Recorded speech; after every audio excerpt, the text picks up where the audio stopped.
Hello friends, તો આજે આપણે બનાવીશું ડુંગળી બટેકાનું શાક. તમને લાગશે કે ડુંગળી બટેકાનું શાક તો બધા બનાવે જ છે, પણ આ થોડું અલગ છે. આપણે એને કુકરમાં નથી બનાવવાનું, આજે આપણે એને કઢાઈમાં બનાવીશું અને તેના પણ મસાલા થોડા અલગ હશે. તો ચાલો આપણે સ્ટાર્ટ કરીએ અને તમે પણ જુઓ આજે હું કઈ રીતે ડુંગળી બટેકાનું શાક બનાવું છું. માટે આપણને ડુંગળી અને બટેકા તો જોઈશે જ, તેની સાથે આપણે લસણ અને લવિંગ પણ એડ કરીશું. તમને લાગશે કે લવિંગ? હા, આપણે આજે એને લવિંગથી જોડવીશું. તેની સાથે આપણને લીલા મરચાં પણ જોઈશે. હવે આપણે બટેકાને છાલ ઉતારી લઈશું.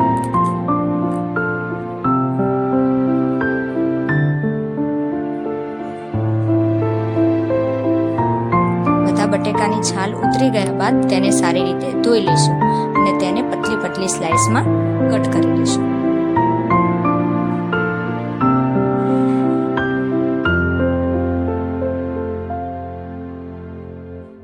એવી જ રીતે ડુંગળી પણ આપણે એક પતલી સ્લાઇસમાં કટ કરી લઈશું. કોઈને સ્લાઇસ કરવી હોય કે કોઈને ઝીણા ટુકડા કરવા હોય તો પણ ચાલે.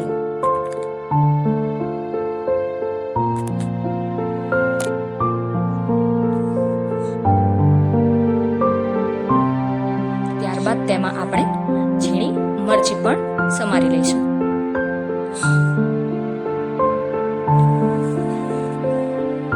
હવે એક ખાંડણીમાં લસણ અને લવિંગને ખાંડી લઈશું અને તેની એક પેસ્ટ તૈયાર કરીશું.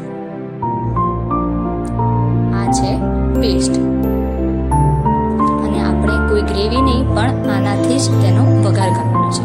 હવે એક કઢાઈમાં તેલ લઈશું, તેમાં રાઈ નાખીશું. રાઈ સારી રીતે તતડી ગયા બાદ આપણે તેમાં જીરું એડ કરીશું.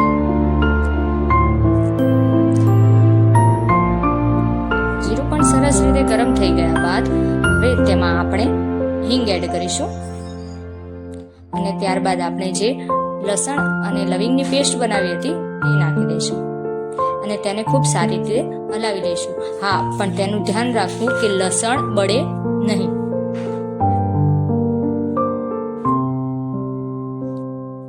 ત્યારબાદ તેમાં આપણે જે ડુંગળી બટેકા સમારીને રાખ્યા હતા તે એડ કરી લઈશું અને તેને સરસ રીતે મિક્સ કરી લઈશું.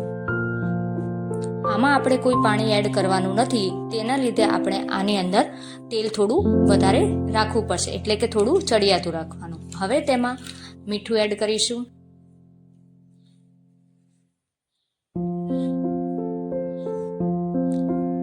ત્યારબાદ હળદર, ધાણા જીરું પાવડર,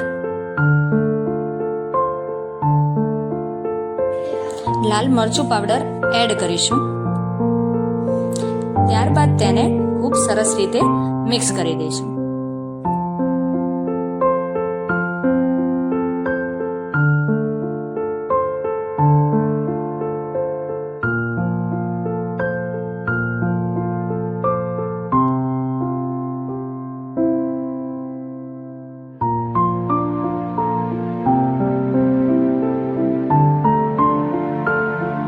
સારી રીતે મિક્સ થયા બાદ આપણે તેને ઢાંકણથી ઢાંકી લઈશું. થોડી વાર પછી આપણે એને ખોલીને જોઈ લઈશું કે નીચે ચોંટતું તો નથી ને.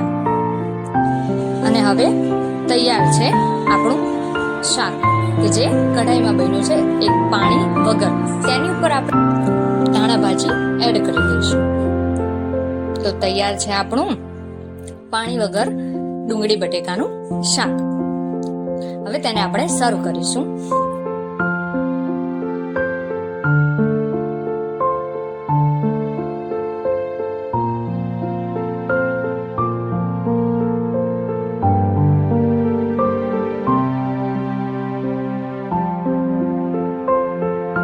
આ શાક સાથે અમારા ઘરમાં ભાખરી ખવાય છે, તેથી આપણે તેની જોડે ભાખરી સર્વ કરીશું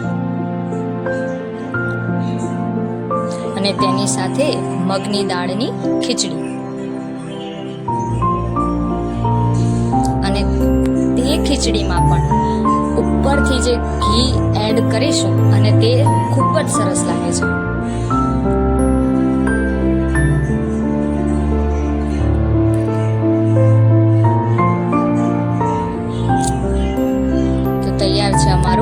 ડિનર.